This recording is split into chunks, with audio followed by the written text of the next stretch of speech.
So I wanted really to share with you what I learned recently about Bayesian optimization with Gaussian processes. So this talk was supposed to take place, I think, a few months ago. Then with COVID and other stuff, we really postponed it. But let's say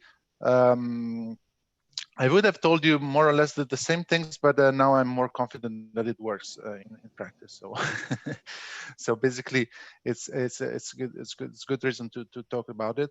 So the main reason I got interested in this is through let's say a project that is more or less still ongoing, but basically the main technical part was carried out last year, and it was with Alvaro Valcarce Real from Nokia Bell Labs and Jacob Oidis from Bell Labs as well. So, but here I'm not going to touch on this. I'm going to really give you some overview over the technique itself that I think is very interesting. So it's gaining momentum in the machine learning community, but in telecom, I think it's not very well known. Say basically really unknown. So this is a good opportunity. So the scenario is quite simple and let's say classic. So we want to maximize a function that we don't know. And when we say that we don't know, it means that we may really have no clue about it. And of course, we also don't know its derivative. So everything is known, and we can only learn f by sampling. Okay, those of you that know something about multi-arm bandit or may have heard me rambling about multi-arm bandit 1 year ago. This looks like a similar setting, but let's say with respect to multi-arm bandit, it relies on other assumptions, and in general, convergence is faster. So let's say that f is learned by sampling. So you want to deploy, to choose x, you observe f of x, and you go on like that. There's an optional part, but still, at least for the application that I had in mind, it's very important. The observation can be noisy. So when we try out x, we can observe a noisy sample, f tilde. Okay, so whenever I say f tilde, f tilde is the observation of our unknown function.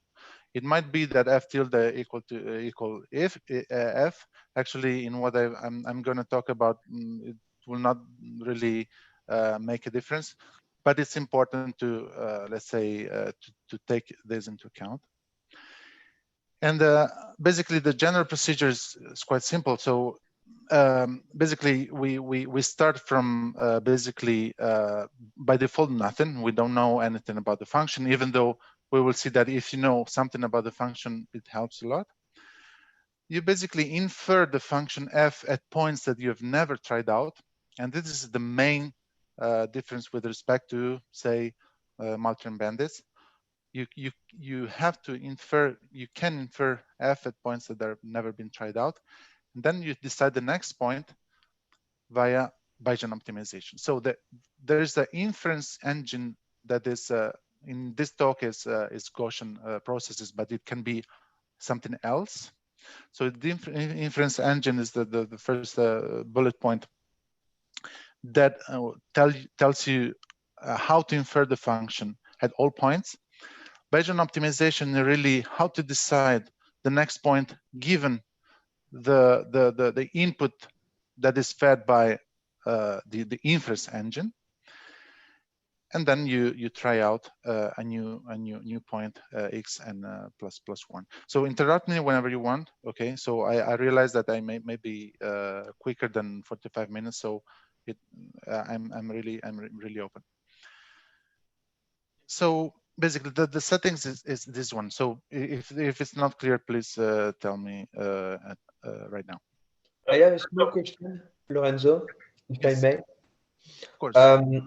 If you sample twice the same value, does it return the same value?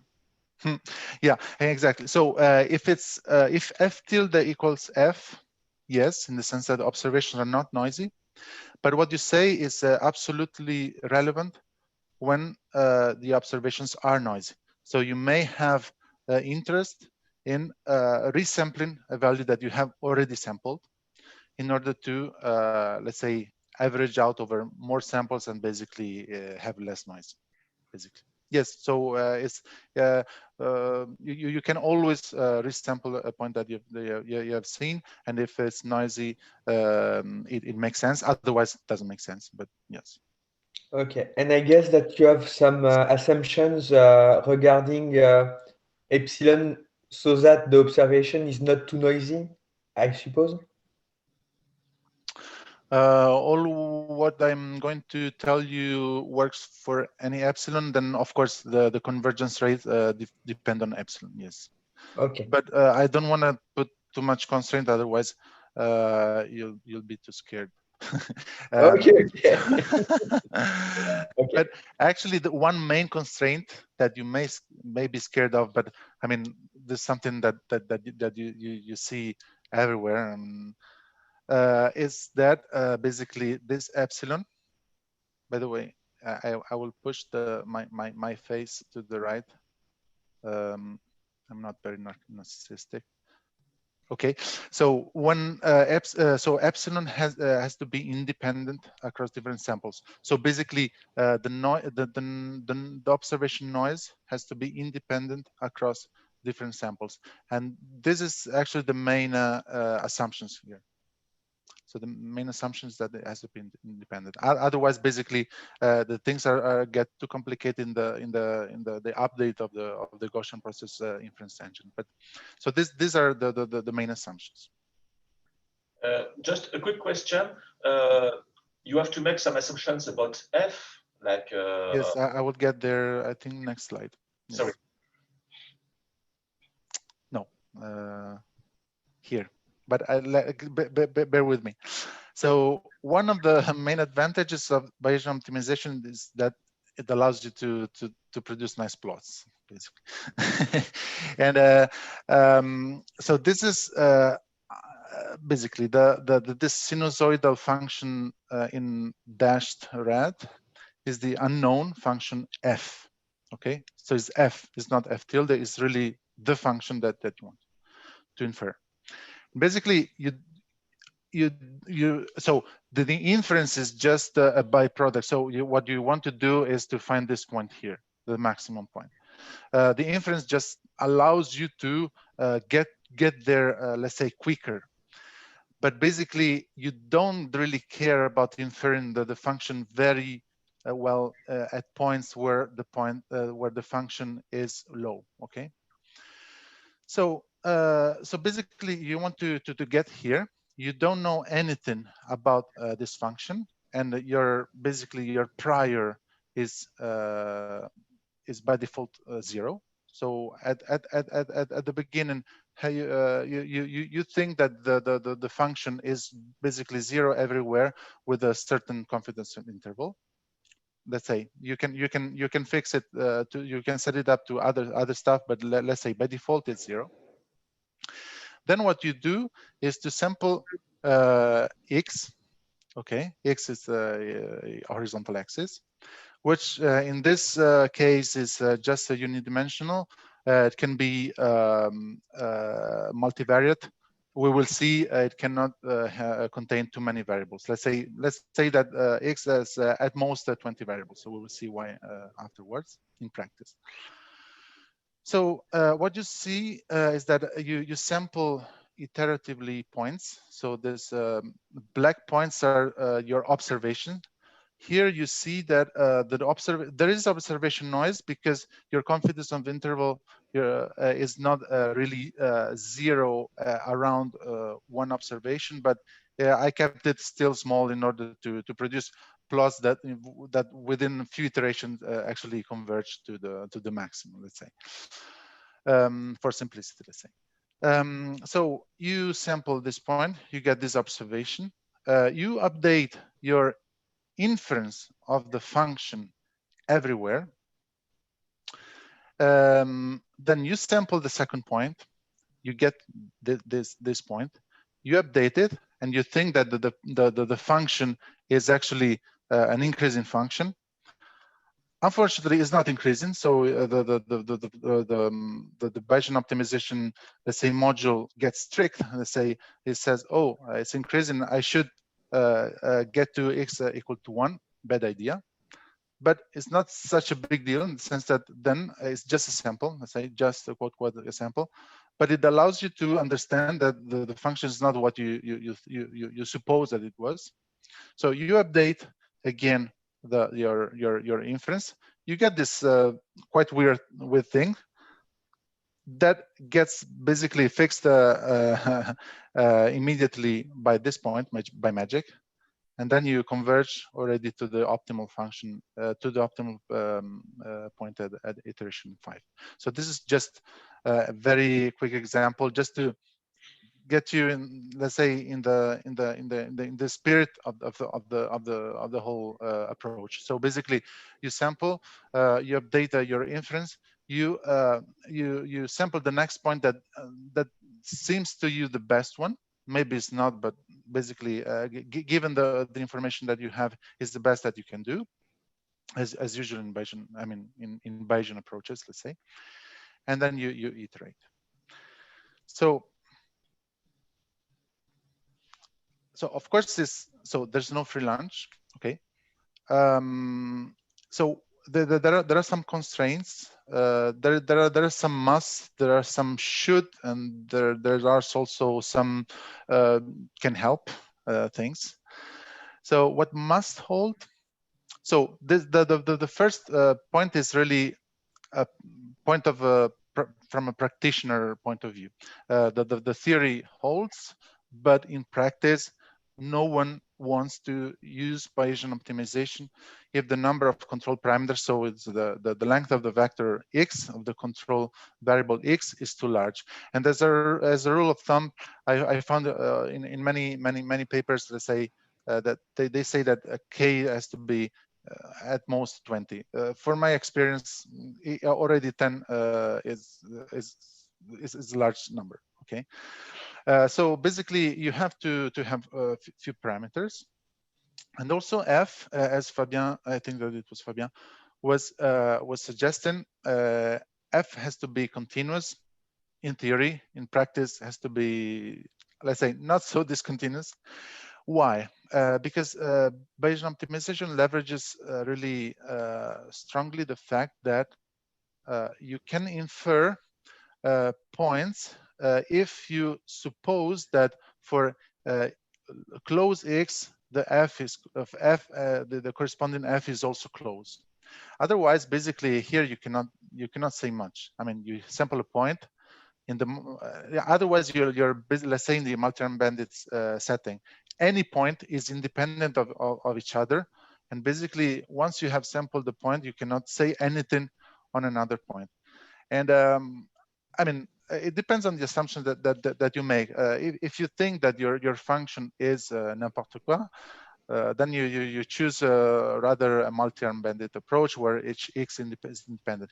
If you think that your performance function, which is always the case, for example, in resource management, let's say networks, has some kind of smoothness over parameters, and moreover, the parameters are over a continuous space. They do not have they're not defined on discrete grid. It most probably hold that the f is not so discontinuous, and then you can use this tool. And this is, I would say, really important. I think that I mean, the intuition that I got after some time that I used this tool is that this is really the main thing that makes it superior to other kind of techniques under these constraints. The fact that you can really infer the function at unknown points, that points that you have never sampled, because you basically you assume that your f is smooth enough. Then what should hold? Must means that it's always almost a must, let's say, but I put it as should in the sense that I say something very vague here. X is updated at low update frequency. Low doesn't mean anything. It really depends on already on the number of control parameters on the CPU that you're or GPU that you're working with. But still, just to convey the fact that this is not gradient descent. The descent in the next point is not a matter of addition and multiplication. Descent in the next point is requires actually the computation of a non-convex problem, and we will see what kind of non-convex problem. But basically, the descent in the next point is a computation-intensive task. What can help is having a prior on F, and this is I think that this is quite great in real applications, in the sense that most often you have historical data that will tell you more or less how F is, and will tell you, for example, that there are some regions of parameters that you should not go to.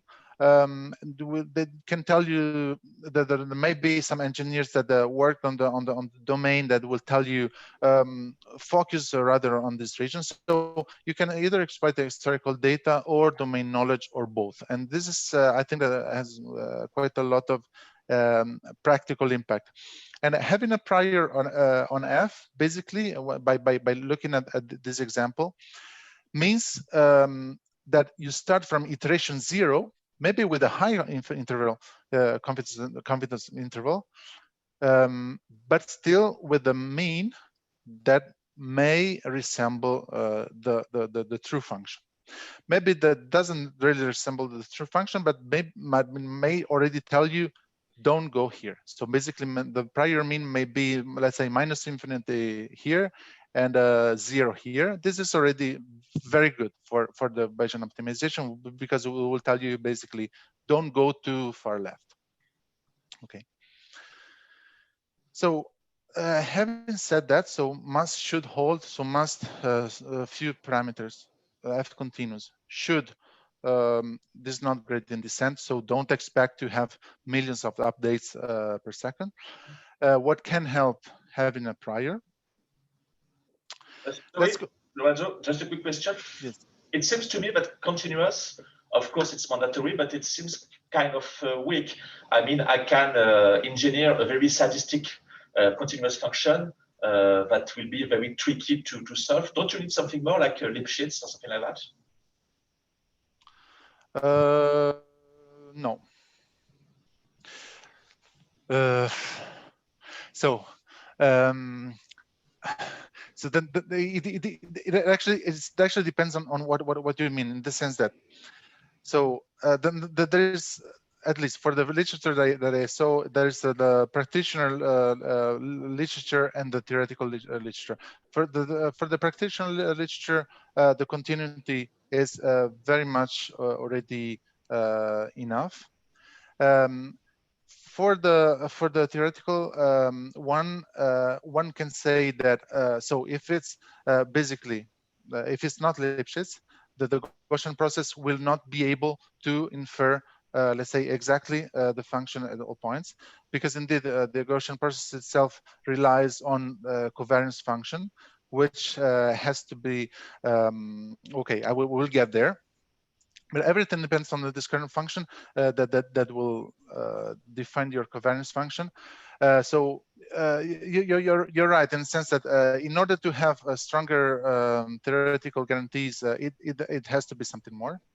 But in what all what you I will say, let's skip it. Just continuous. But yes, I mean, I will not go so much in details, but yes, I mean, you're right, and the more you add, the better it is. So let's go through some application scenarios, and then let's delve a bit more into detail. So what is it used for? So lately for hyperparameter optimization. Because basically, for example, hyperparameter of a neural network. Basically, the main problem there is that in order to try out the quality of a hyperparameter takes time, takes simulation time, and it might be very time consuming. And the hyperparameter can be also a large search space. So basically, each simulation trial is time consuming. You want to try as few hyperparameters as possible. So this is why you do Bayesian optimization. Bayesian optimization is mainly used when you want to converge quickly to a near optimal point, where quickly doesn't necessarily mean in time, but quickly means in number of samples. So it takes very few samples to try out and get to a good point. It doesn't mean quickly in time, because basically a sample can take hours to be collected. Maybe simulation takes hours. Maybe, for example, in network deployments, you want to deploy parameter and keep it fixed for some hours. I mean, on the project that we were talking about, they said, okay, not more than a few parameter updates per day. So we're not talking about time, but we're really talking about samples. But the fact is that each time you take a new sample, if this sample is bad, it's very costly. It's costly in the sense that it may break your system. It may make someone die to evaluate the effectiveness of a drug candidate. And also for oil drilling, actually, this is a real application. So where should I drill next? Of course, there's a very limited budget of probes, because it takes a lot of money to probe and to drill for oil. So you want to search for few probes possible.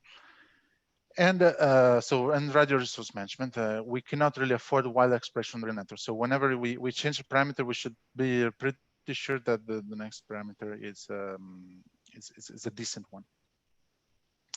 And indeed, so as I said, so it allows you to have quick convergence, safe exploration, and moreover, it can quantify this risk versus return trade-off. Because basically what the Gaussian process engine will tell you, by getting back to this example, will tell you really the whole distribution. Here I'm just plotting the confidence interval, but actually there's a whole distribution behind. For each point you have a whole distribution of your unknown f of x. Okay, which is quite cool. I mean, it's with people keep talking about the explainability and an AI, all this stuff. I think that, I mean, what can you have more than a whole probability distribution in a sense? Then of course you have to interpret it and you have to handle it with care, but basically it's already quite good. Lorenzo? Yes. Can you come back to your schema, please? To yours, sorry? To the schema with the curves. Yes, this one. I'm trying to understand what you display. So I guess that the blue line is the reality that you don't know, and the function the red line. The red line. Okay, the red line. Okay. Yes, actually yes, because the blue one is the mean. And what does mean the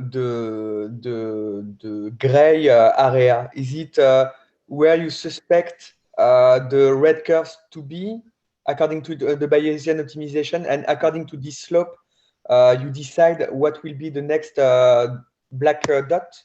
Yes, absolutely. Yeah, okay. the intuition is right. Yeah. Okay. I cannot add more. But then when you say it converges in 5 iteration, when you see the last box, you would want to sample on the left, right? Of course. I mean, this is very vague. This is very vague. This is really for insight. Yeah. Then what happens? No, actually, I didn't show it, but you don't really want to do it, because you realize that, okay, there is some probability that it will be better, but it's very small. So I didn't show you, but iteration 6, 7, 8 will stay here. I will tell you more on how one node one can do it, but yeah. So the area is not uniformly gray. If I No, understand no, well. indeed. So this is just higher probability to find the maximum on the right than on the left. This is really the plus or minus 2 sigma confidence interval. Yeah, so, yeah. Of course, there's a high probability here and low probability here. Okay, yes. okay. So Okay. this is really for, let's say, visualization. But yeah, okay. But I liked it a lot. So, yes. So if I remember correctly, what I knew from bandits, at some point you be forced because you want to explore, so you will have to explore the left part. Do we agree on that? Yeah, exactly. Yeah. So the one of them. Sorry. Yeah, go on. Yeah, so maybe to be at station 10 or 20, but you can't never explore the left part. You'll have to change your confidence on what. Absolutely. So if you treat this as a multi-arm bandit, well, okay. First of all, you have to discretize, because I mean, with continuous multi-arm bandits do not like it a lot. You discretize. Then you already sweep over all possibilities at least once, and then you start sampling, and basically in the long run, you sample infinitely often each arm. Can you imagine? I mean, in the long run, of course, then you concentrate along the best arm, but this is why multi-arm bandits in the practical setting, I mean, I have some qualms still in proposing, for example, multi-arm bandits for, I don't know, for radio resource management. Let's say radio resource management, because I have this in mind.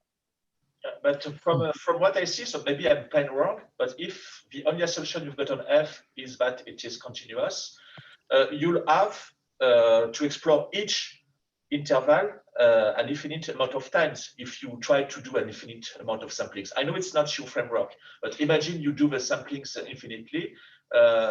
You need to explore infinitely often each interval, no matter how small it is. So what you say is true, to be sure, with probability 1 that you get there. What I haven't told you yet is that Bayesian optimization is not used for in the long run. Bayesian optimization, and there is a very important reason for that, for computation complexity. Bayesian optimization is used if you have a fixed budget of samples. Let's say here let's say 5, but let's say 10. Okay, even let's say 10. In practice, it's some thousands. Okay, fix the number of iterations, and you want to explore as little as possible during this budget of exploration, and then you want to choose a point for once and for all, so that there's not really the notion of long term here. And also there's also the notion of I can stop when I'm sufficiently sure that the point is good enough. So of course you can also do the same thing with the multi-arm bandits. Most of the literature on multi-arm bandits will define the window capital T usually as fixed, and then you optimize parameter in order to. So what I told you before is the long term. Also, multi-arm bandits will not really play around too much, but still already multi-arm bandits will have to sweep through all arms at least once, which is already something that you don't want to do. And then of course it's not. But okay, I see that that there are a lot of things that I should tell you right now. In the sense that you are touching on many things that I wanted to tell you a little bit later. But okay, let's go directly. What time is it? Yeah, let's go directly, because otherwise we will not get to the.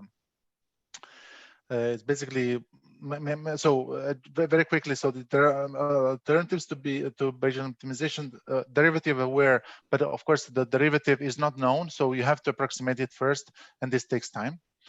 Okay, so you can do a gradient descent over a function that you don't know and it's noisy, but it's not a very good idea because first you have to estimate the derivative and then multi-embedded, we touched it. And actually Bayesian optimization is a part of this derivative-free literature body, and it belongs to this surrogate model. The other methods, let's say, trust region is similar to Bayesian optimization, but it goes little by little. It expands around a region, limited region around your current sample. And direct search is something totally different. That doesn't have an inference engine. But for the interest of time, let's go to the technical details. So let's start, let's say, with something that most probably you all know. Okay, so yeah, it's a bit hypnotizing. I shouldn't have put this animation, but let's look at the left part. So the Gaussian variable. What is a Gaussian variable? You all know, I guess. What I still have some difficulty is to memorize this formula. Each time I have to reread it. But basically, you don't have to memorize, but you just have to say that if you have a collection of random variables and they're jointly Gaussian, there's a nice way to compute the posterior, the probability of a subset of variables that you don't know, given and the other subset that you observe.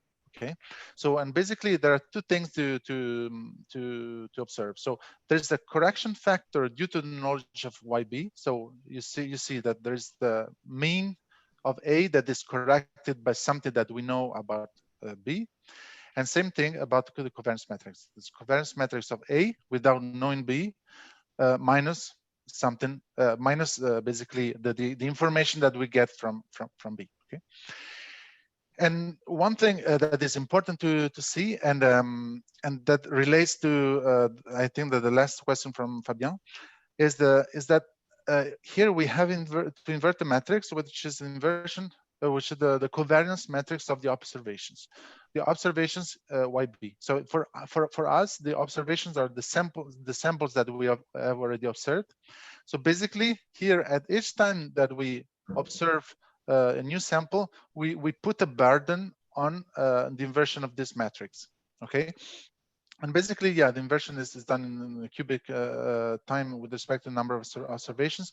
So basically, this is why you cannot have too many samples, because basically then you put too high of a burden on the computation of the Gaussian posterior, which is basically the main engine of this Gaussian process. So.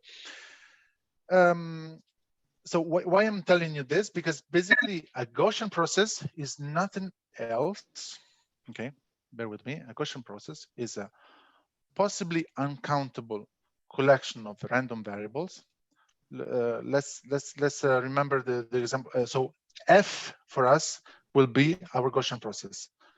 Okay, our unknown function F is modeled as a Gaussian process, which is an uncountable collection of random variable, because for each x, each continuous F of x is a random variable because we don't know it.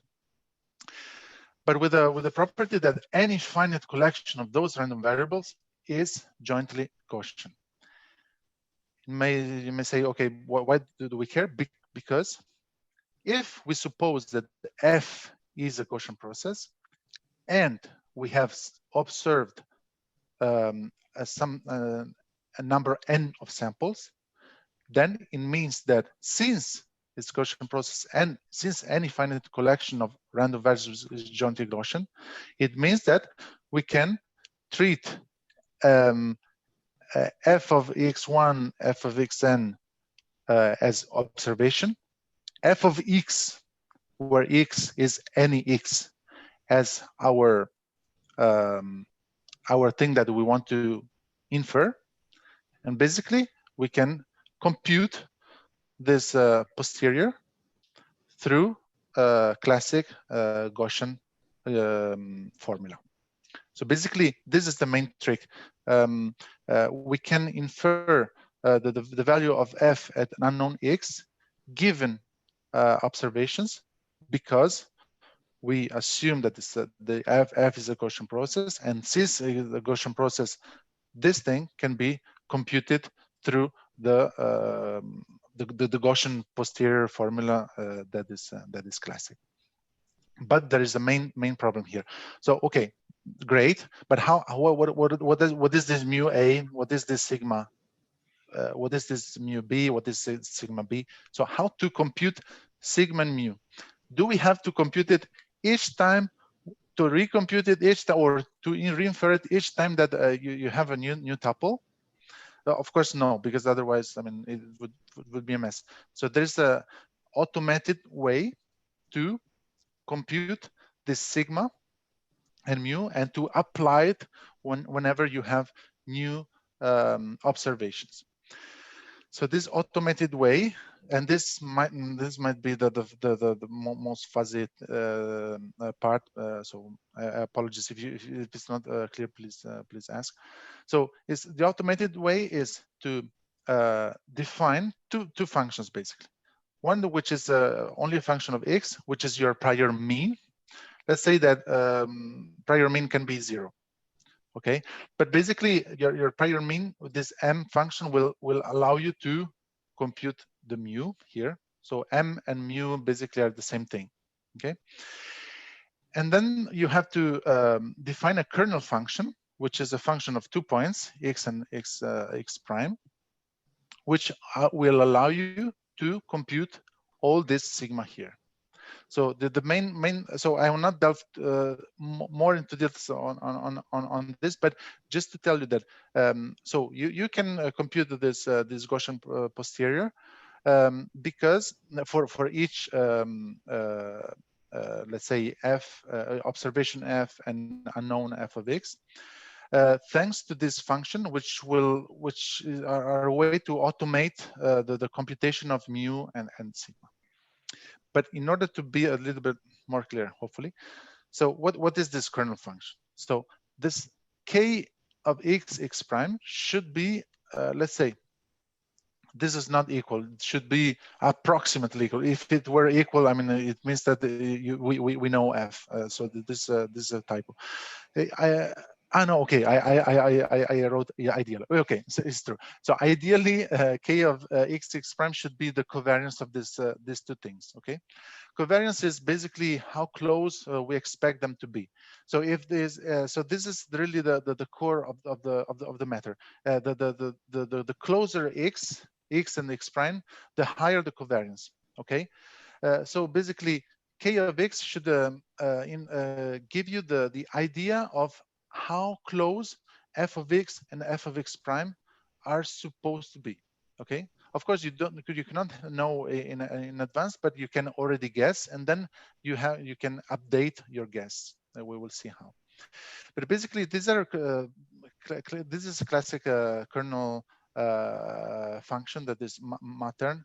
It's very widely used, and will tell you this is actually a function of only one variable, x, and the second variable is fixed to 0. Okay, so basically this is why you will see a high point across 0 around 0, because the covariance of 2 points that are sufficiently close is high.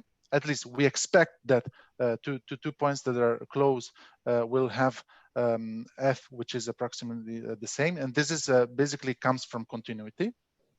Okay, and then this is what we expect that the covariance will behave as x goes goes far from 0. Okay. Okay, so we suppose that we assume that the covariance will decrease as x will go farther from 0. So this kernel function has to be decided a priori. So you have to decide, for example, okay, I have a problem. I will use a matern kernel function. I will use a radial basis function kernel function, whatever. But what you have to initialize your problem with is with a prior mean function, let's say that's 0. Okay, usually it's 0. But what is really important is how to choose the kernel function. If you don't know anything and you just think that it's continuous, Matern in practice is a good thing. If you know, for example, that is periodic, there are also periodic kernel functions. Okay, so why not?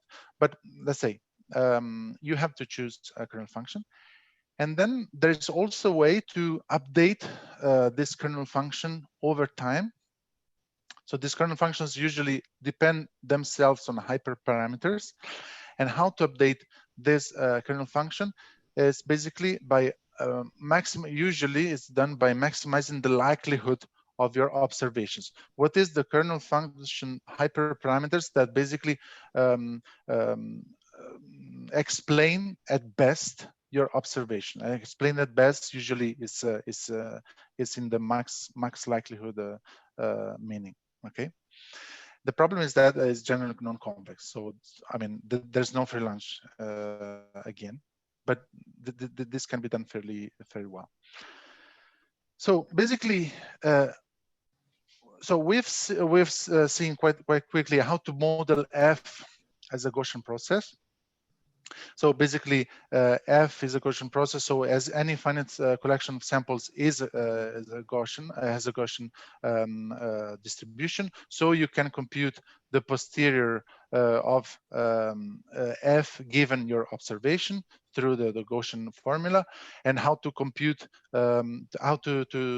compute this covariance matrices through the kernel function. Okay.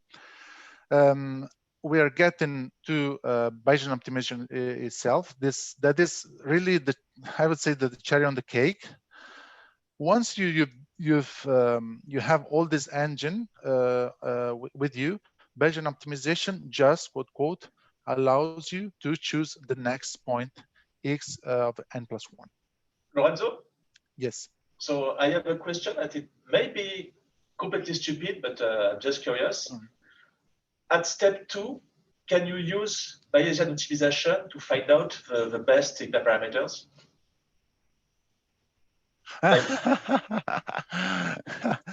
Yes. So yeah, because I was so you usually know. I've never seen that, but I also had this question. So yeah, why not using Bayesian optimization to optimize the hyperparameter itself? The thing is that we have a closed formula for this. Oh. So if you have a closed formula, it's actually much better.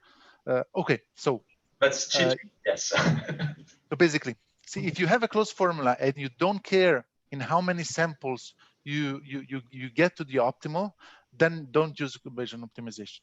Basically, if it's an offline optimization and you just try out things and you just care for the final results, don't use Bayesian optimization. Bayesian optimization is really for doing very careful steps each time. So yeah, in principle you can, but in practice you don't want, because it's not really your objective. But yeah, I also had this this thought, but nested Bayesian optimization. Yeah, but yeah.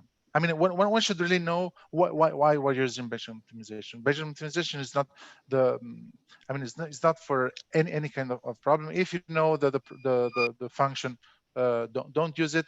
If you don't care in how many iterations you get there, and you just care for the time it takes, for example, maybe you don't want to use it, even though there's still a trade-off. But if you really care about what's the next point to deploy, because your system is kind of wiggly, then do use it. Is it clear? Yeah, thank you. Okay. Then what did I want to say? Okay, yeah. So this is just a reminder of what we're at. So basically, what I just told you is how to infer this. So how to infer the function at unknown points. Sorry. Lorenzo? yeah, sorry. How to infer the function at unknown points, and then the Bayesian optimization will allow you to choose the next point to sample. So so basically, if some of you is acquainted with, I know that some of you is acquainted with the macro decision process, let's say formalism. This is Bayesian optimization can be seen as a macro decision process with a incredibly huge state space. Why? Because we want to take a decision, this xn+1, based on our current information that we have, state, let's say state in the MDP jargon. What is our state? Is the posterior cell. So it's a function of x. Okay. So already you can already see that the state is too huge for us, but you can still model it. You observe what we call reward, which is the f tilde of xn+1, and then you update your state. You update your posterior, which is actually a deterministic transition, because there's a formula. There's a basically bias formula to update it. But just to tell you that this, in principle, and it's in the spirit of MDP, in the sense that you have a state, you have to take an action, you get a reward, and that you get another state. The people have tried to use neural networks, approximate dynamic program for it. In general, don't do it. And what is usually don't do it, because I mean it's not worthwhile. Because there are actually better ways, namely the optimization of an acquisition function, what they call acquisition function. That is a simple function of x unknown point, but that has to be in some sense a function of this of your posterior, that will tell you how the function is supposed to behave probabilistically. Okay, so this u should be a function of your posterior, but it's still a function that you can optimize. Okay, and basically the philosophy is sample a point with high expected performance while minimizing the risk that the actual performance drops too low. So if the mean is very high, but there is a long tail towards very negative values, maybe you should be careful. If it's mean very high and the confidence interval is very small, then go for it. So this u of x should translate what I told you very vaguely right now. And I'm just telling you the most, let's say, commonly used one, which is expected improvement. Basically, you want to maximize, so you want to sample the point that maximizes the expected improvement with respect to the best point that you have found so far. So take a step back. Assume that the observations are noiseless. Okay, so expected improvement is good if observations are noiseless. Assume that they're noiseless. You have sample x1 up to xn. You have observed the f of x1 up to f of xn. You can always say, well, you can take it to maximum and say, okay, this is the best point that I found so far. What is the expected improvement with respect to this value? And I want to maximize this. Maybe an easier acquisition function that I should have told you is the probability of improvement. You want to sample the x that maximizes the probability that the f of x is greater than the maximum that you have sampled so far. But usually, so this actually in practice works best, and also it has some theoretical reasons. So I am not really delve into details, but just to tell you that it's optimal in the over 2 time steps in the future, under some assumptions. Okay, so let's say it's optimal with respect to the MDP that I showed you before, but under very restricted assumptions. But this is also why people like it, because they can interpret it somehow. And the main actually reason for which it's very well used is that this function has a closed form formula. So you can actually compute the formula of u of x in case of Gaussian processes.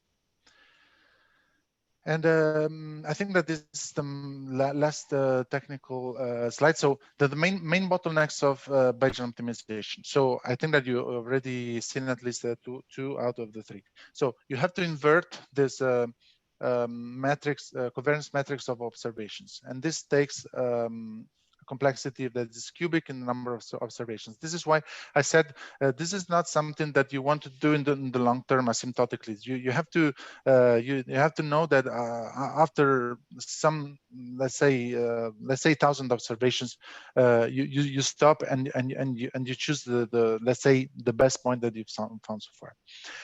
It doesn't mean that during this 1,000 observation, of course, that the points are whatever. Of course, the points, as I showed you in the example before, the points most often will converge to the optimal much before this 1,000. But it's good to keep, let's say, a limited budget of observation, because it's just that afterwards the Gaussian process engine is too slow. Then you have to update this hyperparameter of the kernel function. This is a non-convex problem. And also this acquisition function maximization is a non-convex problem. So there are ad hoc solutions for this in the literature. If you look at scikit-learn opt implementation, is the default algorithm is a BBFGS algorithm, which that is a very generic algorithm for non-convex optimization, unconstrained. This can be also constrained, but I mean, one can use it anyway. Just to tell you, so these three bottlenecks, the non-convexity, one can say, okay, for the hyperparameter update, okay, it just tells you that you cannot update the hyperparameter super well.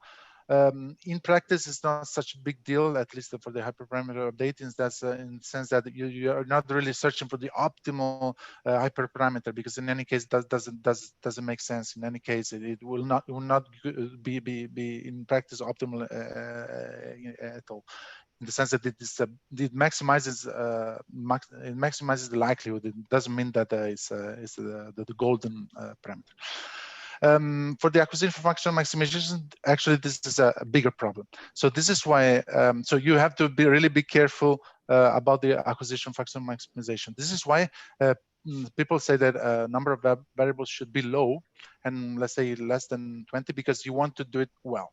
Okay, so this is the main point. I mean, if you cannot do acquisition function maximization, don't use Bayesian optimization, because Bayesian optimization is basically this. Okay. So if I have 2 more minutes, I can show you some plots. So I didn't really tell you anything about the prior mean, but for at least for the application that we were working on, it was quite important. Yeah, you have basically this function of 2 variables that you want to optimize, and the optimal point is here. You often have some accurate prior of the function. It looks the same, but it's not the same. But you have some accurate basically hints of what this function f is. And basically, if it's accurate with no surprise, you basically converge immediately to the optimal, because you already know that you have to focus on this region. And I think that this is very pragmatically is a very nice thing about the Bayesian optimization, because it offers a principled approach to exploit the prior information that you have. Okay, so if you have no information, basically zero mean everywhere, of course you have to explore a bit before getting to the optimal. Okay, And also, I mean, one should also see that the convergence is very short. I mean, let's say 8 iteration, we're already at optimal. If you do, for example, line search, coordinate gradient descent, it can take hundreds. Okay, so just to give you some ideas. What is quite nice is that if your prior is completely off the mark, it tells you, okay, go here. I'm sure that is super great idea to go here, while it's not. Of course, you have to pay a price, because you have to pay the price that at first the algorithm will be tricked and will want to explore this region, but then it will still be able to converge to the optimal, which is, I mean, practically speaking, quite remarkable. Okay, this is not really. This is just for to show you how the posterior mean evolves over 2D. We saw it how it evolves over 1D. The posterior mean is just a line. Over 2D is just let's say more fancy, because you see 2D plots. This is the unknown f, and you see that after some iteration, after some few iterations, it has no idea of what f is like.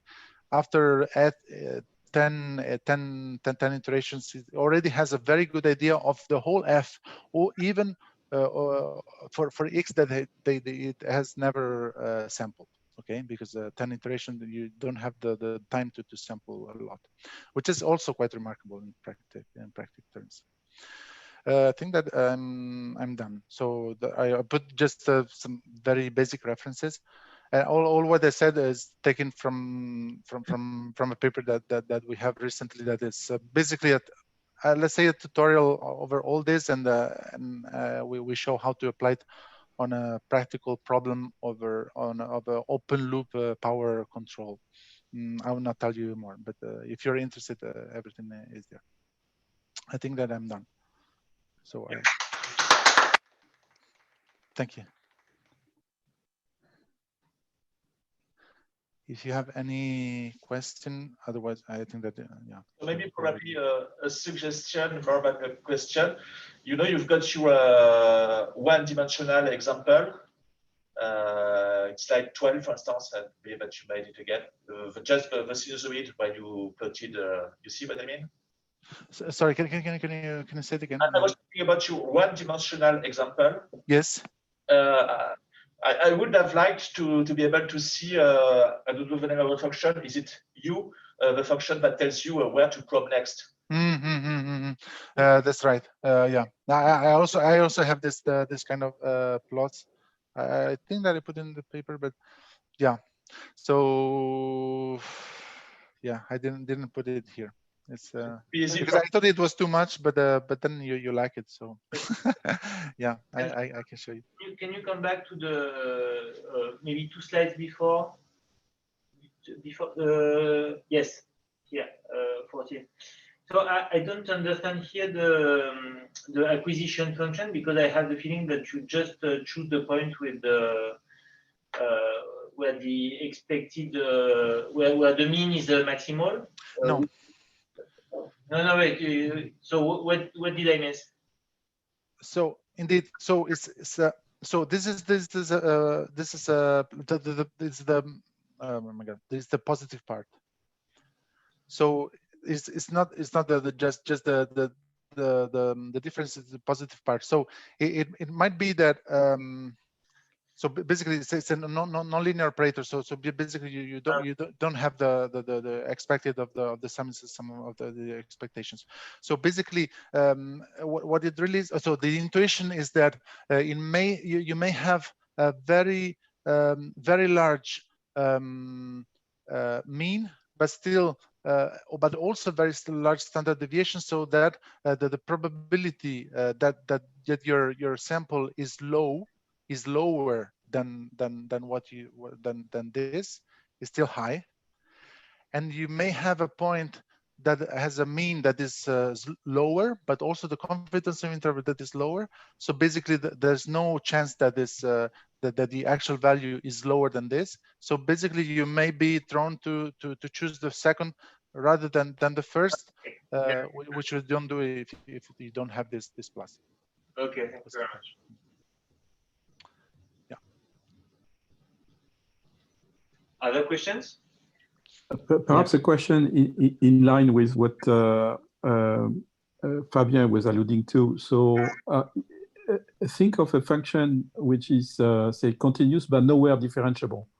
Like, I don't know, the path of Brownian motion or something like that. Or and so assume you have a finite budget, as you mentioned. So what type of estimate do you get? I mean, compared to, you said that, I mean, in practice, it gives reasonably good estimates, but I mean, what type of guarantee would you have in this extremely unsmooth case? You have no guarantee, honestly. No guarantee. I should check, but I think that you have no guarantee.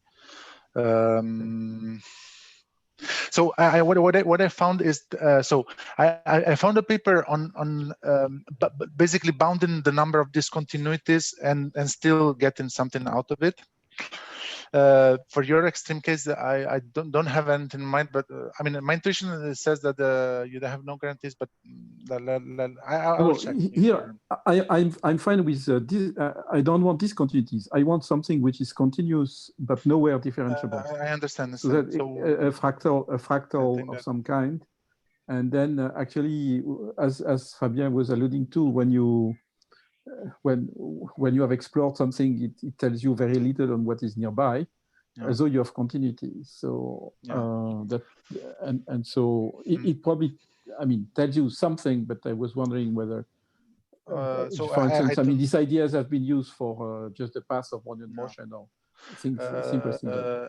I don't have a clear answer actually, but I can look. The intuition tells me that you don't get anything, but might be. Indeed, I'm wondering why people say that it just has to be continuous. Not that you all insist. I have some doubts on this, honestly. Okay, well, if you're interested, I can send you some references. Yes, I would be interested in. The idea is interesting. I mean, on a probabilistic viewpoint, I mean, if you give the sort of roughness of the curve to see with a given budget, I mean, what you get, right? So exactly, and it won't be the optimal, because I think that the intuition could be as long as you have the right kernel function, you can do everything you want if it's continuous. I think it might be that it doesn't work with classic kernel functions, but it might be maybe I'm saying totally stupid things, but the kernel function really tells you how proximal should f be when x is proximal. Already you see that usually it's just a function of the distance. And while and it's called a hetero. Oh my God, I always remember I always forget the term. But basically, it's not the function of x, but just of this of x and the x prime, but only of the distance, which is already something that in practice you don't see. You see that in some regions of f the covariance is something. In other regions the covariance is something else. So already these kernel functions are not let's say at least the kernel functions that I showed you are not suitable for all scenarios. So maybe the intuition is as long as you find the kernel function, you're fine. But still, I don't want to say very big things. Thank you. You're welcome. I mean, okay. I hope that you. I mean, yeah. At least you like the idea, and it was more or less clear. When I first came to know about it, I was really amazed in the sense that I said, "Oh, finally something that it doesn't just look greedily derivative." Because always, I mean, when you talk with engineers, they say, "Yeah, gradient descent is great," but I mean, I want to be sure that my next point is good enough, and I never knew how to reply, but this could be a way to reply. Then, of course, there's no free lunch. I mean, you see there are a lot of constraints, but I think it's cool. Yes, thank you, Lorenzo. I also found the idea very interesting.